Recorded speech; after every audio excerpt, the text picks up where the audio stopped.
A judge looked at a young man, no record, supportive parents, and gave him a break, let him out of jail. And prosecutors say he used that second chance to get on the jail phones on other inmates' numbers and try to make the case disappear. Today, the judge finds out. Let's get into it. People versus Cameron Larry. Good afternoon, Your Honor. Ray Tanner, Assistant Prosecuting Attorney on behalf. Thank you, Your Honor. Alex Warren Green on behalf of Mr. Larry. Mr. Larry, could you please state your name for the court? Cameron Larry. All right. What are we doing? Your Honor, as I explained at the bench, people are seeking an adjournment. Quite a few things have come up. The easiest one to mention is that the officer in charge is informed at the point that he's ill, cannot be here to testify. We would need his testimony here today. Your Honor, there's also the issue of the jail calls that were made. This defendant, while he was in custody, called the victim multiple times. The content of those calls are highly concerning to the people. They suggest witness-tampering. The fact that she is not here today kind of completes the concern we had that his calls and his communication with her have had the effect that he intended them to have. Specifically, we have concerns because he gave her a... Right out the gate, this is not your average hearing. The prosecutor isn't just asking to push the date. She's telling the judge why. She says while this man was locked up, he was calling the alleged victim, feeding her a version of events. And now that the woman's not here and her story's changed, the state is calling it what it looks like to them, witness tampering. Now, nothing's been proven. This is an allegation. But watch how fast a routine adjournment turns into something a whole lot bigger. Actually, what this defendant instructed her to do. There's a lot more to it, including because he made tell people that the victim was not coming to court and so on. With all that, Your Honor, we have concerns, so we need to further look into that. Those calls were shared with the public defenders already. I resent the very specific call to defense counsel this morning. I'm going to be listening to those a little more closely if I'm considering witness tampering charges moving forward. And we do have concerns about this defendant being out of custody and the behavior he might have engaged in and may continue to engage in, and making sure the victim does not appear to testify against. And here's the prosecutor's real worry, and honestly, it's a fair one. If the allegations hold up, this isn't about the past. It's about right now. Can the system trust him to be out while the case is pending? Because the entire point of a no contact order is to protect the witness and keep the case clean. The state's saying every day he's out is a day that protection can get chipped away. That's the exact thing the judge now has to weigh. An opportunity to speak with my client, Mr. Larry, and Mr. Larry Sr., who is present in court today. Miss Larry was here earlier, and both of his parents really have been calling off work, making every effort to be at all of their son's court dates. I recall that the last time he was here, they were here. I recall that. Okay. And in addition to that, I know back on April 27th, Miss Larry wrote a character letter to the court, which I know the court can't consider at this juncture. However, that was sent to counsel, and I reviewed that, and Miss Larry speaks highly of her son.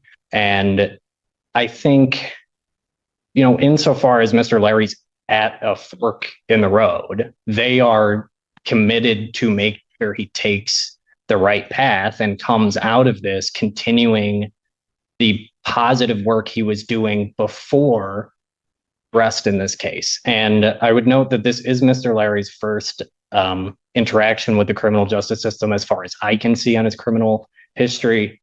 When he was released from... Now the defense steps up, and credit where it's due. This is a strong human case. First time ever in the system. Parents in the courtroom taking off work for every single date. A character letter. A young man trying to get a CDL or an HVAC license. Trying to build something. The lawyers painting somebody at a fork in the road with a real support system behind him. And that stuff genuinely matters. The question the judge has to answer is whether it outweighs what the state is alleging he did. Larry's parents, I was very specific about what the court's orders are, including no contact and what no contact means.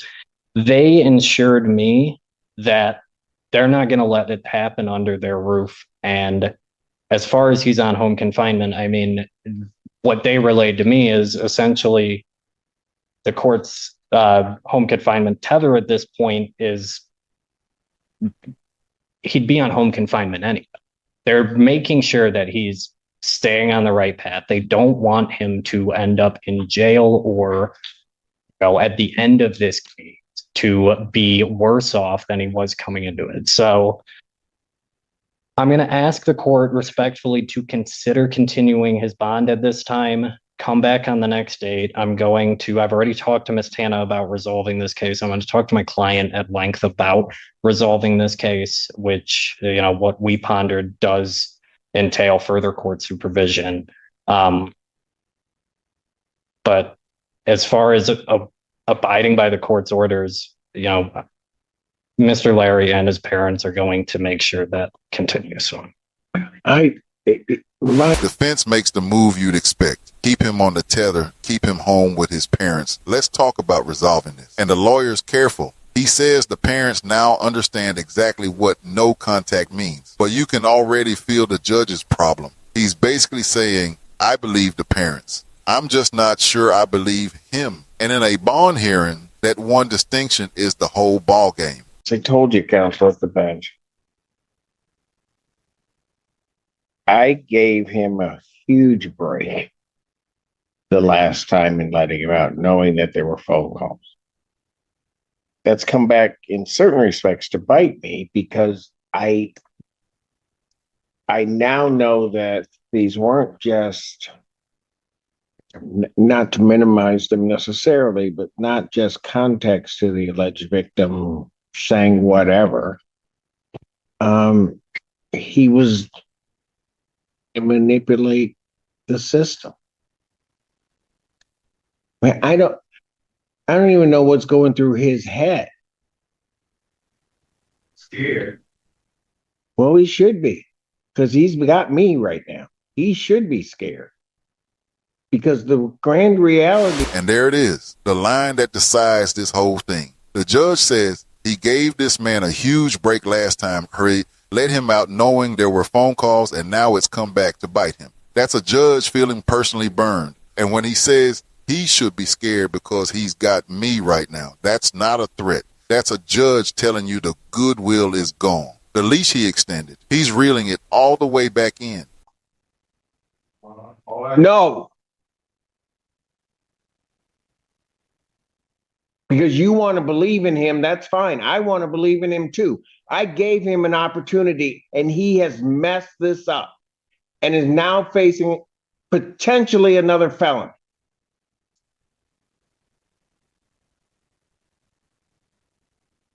And I don't know that you even understand that, young man. No, you don't. Why would you put yourself in a position to pick up another felon? You weren't even supposed to be communicating with this person at all. But then you communicate and you go even further to concoct some story. And now and here's what you have to understand from that. From that, you concoct that story, and then I have no victim here today. She not only takes the story that you give her, communicates it to authorities, then doesn't show. Your Honor. Go ahead if you think it's advisable to say something to me, because I am livid. This is the emotional peak, and notice why he's livid. It's not just that the man made a mistake. It's that the way the state tells it, he took the one thing the court gave him, and the freedom, and used it to allegedly build a false story and make his accuser disappear. The judge spells out the stakes. That could be a whole new felony. And he keeps circling one word, trust. Once a defendant burns that with a judge, a courtroom gets very cold, very fast. Your Honor, I would ask the court to consider the fact, since Mr. Larry's been released on home confinement, I think almost right away, he got into some level of domestic violence programming. I spoke with Ms. Tana. There's a program that we are both familiar with that I want to refer him to immediately. And to addressing, the underlying allegations here, it addresses those of issues. in terms of, it was a bond violation trying to impact the outcome of proceedings, those kinds of things. And I want to make sure that, Mr. Larry's getting to the resources he needs. I think if he's at home on home confinement with his parents, I think he's in a better. How do I know he's not contacting the victim? Well, when I spoke to his parents, Your Honor, they advised. I don't doubt that they're going to do the best they can. I trust them. I don't trust him. Mr. Warren Green. The defense pivots smart. Okay, let's get him into domestic violence programming right now. Address the underlying issues. Show the court he's doing the work. It's a real strategy. But the judge fires back with the only question that matters for Bond. How do I know he's not contacting the victim? And listen to his answer. I trust the parents. I don't trust him. That's the judge separating the people who can't watch him every second from the man who allegedly already found a way around the rules once. I was nervous and she was pregnant, so this is my first time, Your Honor. What? Your Honor, I think my client's expressing that it is his first interaction with the justice system. He was nervous about the ultimate outcome of this case. It's a big. What confusion do you have of do not contact this person? I don't think it's confusion, Your Honor. He admits to violating the court's orders with respect to the no contact order. I think it's naivety, and I think it's him trying to change the outcome of this case. I understand that as far as it's a bond violation. Now the young man speaks for himself, and this is where it gets human. He says he was nervous, that it's his first time here, and the lawyer tries to frame the whole thing as naivety. He didn't really understand, but the judge cut straight to it. What confusion do you have about do not contact this person? Because that order is not complicated. And that's the real tension of this case. Was this a scared kid and over his head, or somebody who knew exactly what he was doing? And for the record, I mean, at least 38 calls were made to the victim using other inmates' pens. So being naive, that to me doesn't indicate a naive person. That is deliberately working to kind of fight the system, trying to get out of it. And I agree, trying to affect the outcome of this case. And that's exactly what we're trying to prevent.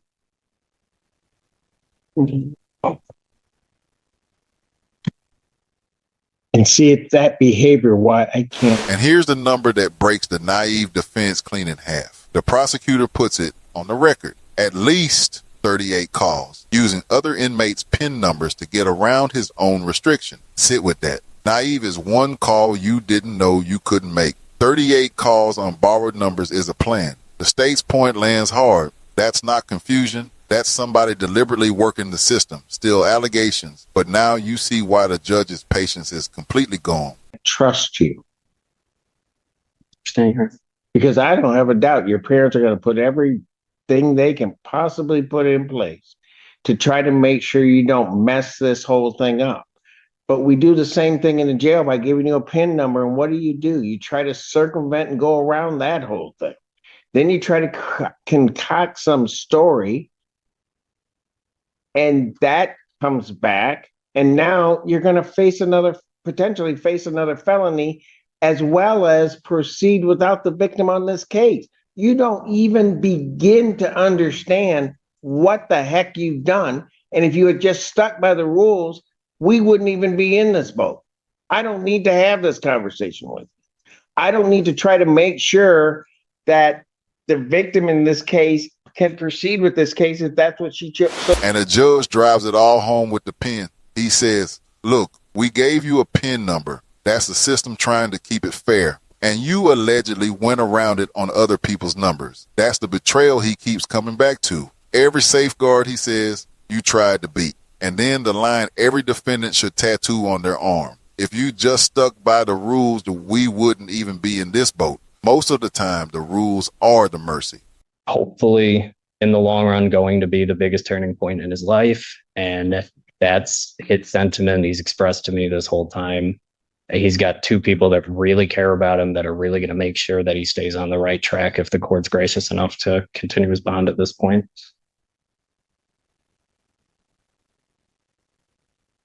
The bond that was posted for you was not your money, was it? No, sir. It was your parents' money. My brother and my sister.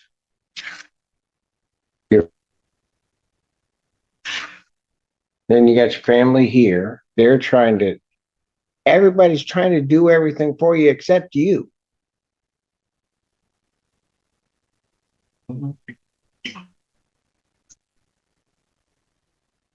Here's what the problem is, counsel. I've got to figure out, and I've got to give the people time to figure out why this victim isn't here. But and here's the gut punch the judge saves for Lays. That bond that got you out, that wasn't your money. That was your parents' money. Your family is down here spending their time and their savings standing up for you. And the state says this is what you did with it. He's not talking about the law anymore. He's talking about who actually paid for the second chance. And the answer isn't the defendant. It's the people who love him. I have to understand, you make your bed, you got to lie in. I'm not going to, don't look at me like this is you. Your family put up their money. They did that. Your parents are down here with all their time and everything, trying to stand up for you. And you did this. Before I already made the mistakes, Your Honor. It was way before that. After I got put in there for 30. Here's the problem. You've interfered with the whole system. That's the problem. You should have never done any of this.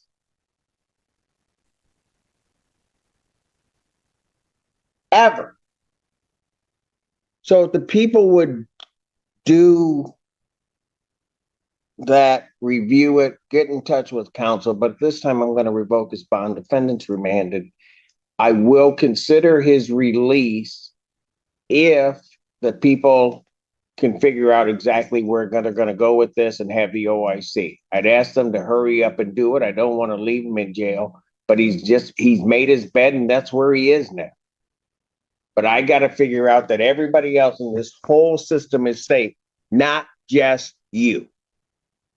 And the judge makes the call. Bond revoked, remanded back into custody, prelim pushed to the 26th, and listen to how he frames it, because it's the whole philosophy. You made your bed, but also I've got to make sure everybody else in this system is safe, not just you. That's the judge reminding the room a no contact order isn't about punishment. It protects a real person on the other end. Tough ruling. But on his record with these allegations, it's hard to call it unfair. That's the breakdown. A second chance allegedly thrown away on 38 phone calls. Laid, and a judge who decided he could not take that risk again. So where do you land? Too harsh. Or exactly right? Tell me in the comments. And if you want more courtrooms broken down straight, no spin both sides, subscribe to Oouchie Court Watch. I'll see you in the next one.